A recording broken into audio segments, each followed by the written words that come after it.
जय हिंद साथियों, आज के सेशन में आप सभी का स्वागत है। तो दोस्तों, आज का जो टॉपिक है बहुत ही ज़्यादा सेंसिटिव है।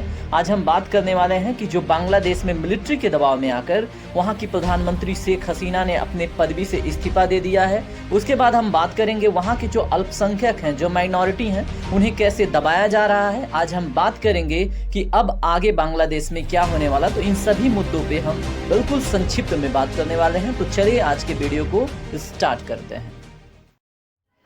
तो दोस्तों, अगर मीडिया रिपोर्ट की बात करें तो बांग्लादेश की प्रधानमंत्री शेख हसीना वो देश छोड़कर भाग चुकी हैं। अपने पद से इस्तीफा दे दिया उन्होंने मिलिट्री के दबाव में आकर। अगर हम उनके पार्टी की बात करें तो उनके पार्टी का नाम है अवामी लीग, और उनके जो कार्यालय, उनके मुख्यालय को भी जनता ने जला दिया है। तो दोस्तों, आप वीडियो में देख पा रहे होंगे बिल्कुल कि उनके मुख्यालय को कैसे तोड़ा फोड़ा जा रहा है। ठीक है, अगर हम बात करें जो बांग्लादेश के जनक है, जो बांग्लादेश के राष्ट्रपिता हैं, ठीक है, उनका नाम है मुजिबुर रहमान, जो शेख हसीना जी के पिताजी हैं। तो दोस्तों, अगर हम बात करें कि जनता उनको भी तोड़ रही है, ठीक है, उनके जहां जहां पे स्टैचू लगे हैं उनको भी इस आंदोलन में जनता उनके मूर्तियों को भी तोड़ रही है। ठीक है, इसके पीछे का जो आक्रोश है, इनकी मूर्ति तोड़ने के पीछे का हम बात करेंगे।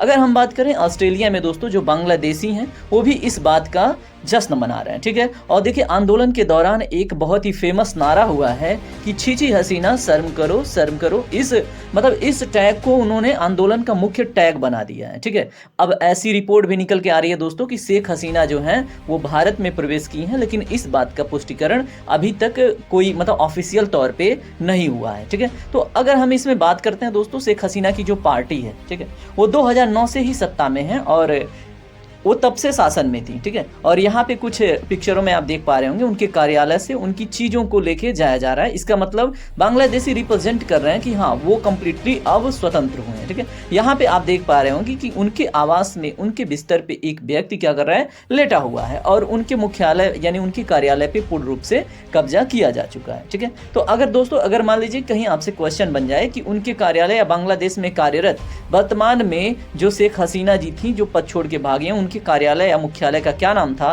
तो दोस्तों आप उसका नाम याद रखेंगे, जिसको गणो भवन के नाम से जानते थे। ठीक है, इन सभी मुद्दों के बीच में अब हम बात करेंगे कि इन सभी आंदोलन के दौरान, ठीक है, इन सभी बातों के दौरान दोस्तों जो माइनॉरिटी ग्रुप है इस आंदोलन में वो भी चपेट में आ गई है। ठीक है, तो ऐसी भी सूचना निकल के आ रही है कि वहां पे अगर हम बात करें तो आप कुछ यहाँ पे देख पा रहे होंगे, ठीक है, कि कुछ मंदिरों को भी तोड़ा गया। जैसे रिपोर्ट में आ रहा है, न्यूज में आ रहा है कि 4 मंदिरों को तोड़ा गया है। ठीक है, जिसमें एक इस्कान मंदिर बहुत फेमस हो रहा है कि उसमें आग लगा दी गई है। ठीक है, अगर हम बात करें कि अभी भी कुछ मीडिया रिपोर्ट और वहां के ग्राउंड रिपोर्ट के अनुसार कि अभी भी 54 मंदिरों को टारगेट किया जा रहा है। ठीक है, और यहाँ पे अनाउंसमेंट हो रही है माइनॉरिटी के अगेंस्ट। ठीक है, तो इन सभी मुद्दों के साथ आप अभी तक बने रहे और देखिए इस विषय में अपडेट पाने के लिए आप मुझसे तुरंत जुड़िए और ऐसे इंफॉर्मेटिव सेशन के लिए आप हमसे जुड़े रहिए। ठीक है, अगर हम पूरे आक्रोश के पीछे की बात करें कि ये सारा मुहिम क्यों चला है, ये आंदोलन क्यों भड़का है, तो दोस्तों ऐसा कहा जा रहा है कि जो शेख हसीना हैं उन्होंने पदभार तो संभाला, लेकिन वो जनता के विरुद्ध कार्य कर रही हैं। ठीक है, वो जो बातें कर रही हैं कि उनके पिताजी ने स्वतंत्रता दिलाई, इन सभी मुद्दों को वो बना के सत्ता में बैठी हुई हैं, लेकिन जो जनता है वो इसके खिलाफ है और जनता का भी उन्होंने अवहेलना किया है, उनकी बुराई करी है। इस बात का मीडिया में चर्चा चल रहा है। अब मैं आपसे रिक्वेस्ट करूंगा, अगर आपको वीडियो इन्फॉर्मेटिव लगती है, पसंद आती है, तो वीडियो को लाइक करें, चैनल को सब्सक्राइब करके हमसे जरूर जुड़ें। Thank you very much.